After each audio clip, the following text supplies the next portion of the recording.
ഹരേ കൃഷ്ണ. സർവം ശ്രീകൃഷ്ണാർപ്പണമസ്തു.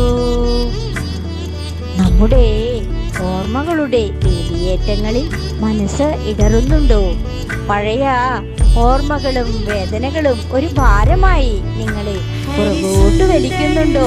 എങ്കിൽ ഒന്ന് നെടുവേർപ്പിട്ട് നിർത്തുക. എന്നിട്ട് സ്വയം പറയുക, എന്റെ ഇന്നലെയല്ല എന്റെ ഇന്നിനെ നിശ്ചയിക്കുന്നത്. കുരുക്ഷേത്ര ഭൂമിയിൽ ഗാണ്ഡീവം താഴെയിട്ട് തളർന്നിരുന്ന അർജുനനെ നോക്കി ഭഗവാൻ കൃഷ്ണൻ പുഞ്ചിരിച്ചു കൊണ്ട് പറഞ്ഞു, എഴുന്നേൽക്കൂ, നിന്റെ കർമ്മം നിന്നെ കാത്തിരിക്കുന്നു. ഭയത്തിനും പശ്ചാത്താപത്തിനും കീഴടങ്ങാനല്ല, മറിച്ച് അതിനെ അതിജീവിച്ച് കരുത്തോടെ മുന്നേറാനാണ് ഭഗവാൻ പഠിപ്പിച്ചത്. ഓർക്കുക, തെറ്റുകൾ പാഠങ്ങളാണ്.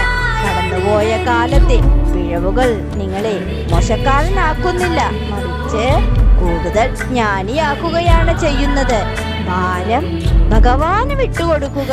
കഴിഞ്ഞുപോയ കാര്യങ്ങളിൽ നമുക്ക് നിയന്ത്രണമില്ല, അത് പാദങ്ങളിൽ സമർപ്പിക്കുക. ശക്തി നിങ്ങളിലാണ്. ഇന്ന് നിങ്ങൾ കൂടുതൽ ശാന്തനാകാൻ തീരുമാനിച്ചാൽ അവിടെ നിങ്ങളുടെ വിജയം തുടങ്ങുന്നു. ഇന്നലെയുടെ കരിനിഴലുകളെ ഭഗവാന് വിട്ടുകൊടുത്ത് ശുഭപ്രതീക്ഷയുടെ പുതിയൊരു പുലരിയിലേക്ക് നമുക്ക് നടക്കാം. കൂടെ ആ മുരളീധരനുണ്ട്. ശംഖുചക്ര ഗദാപത്മധാരിയായ സാക്ഷാൽ വൈകുണ്ഠനാഥൻ, നമ്മുടെ പൊന്നു ഗുരുവായൂരപ്പൻ, നമ്മുടെ എല്ലാം കൃഷ്ണൻ. ഹരേ കൃഷ്ണ. ജയ് ശ്രീ രാധേ രാധേ.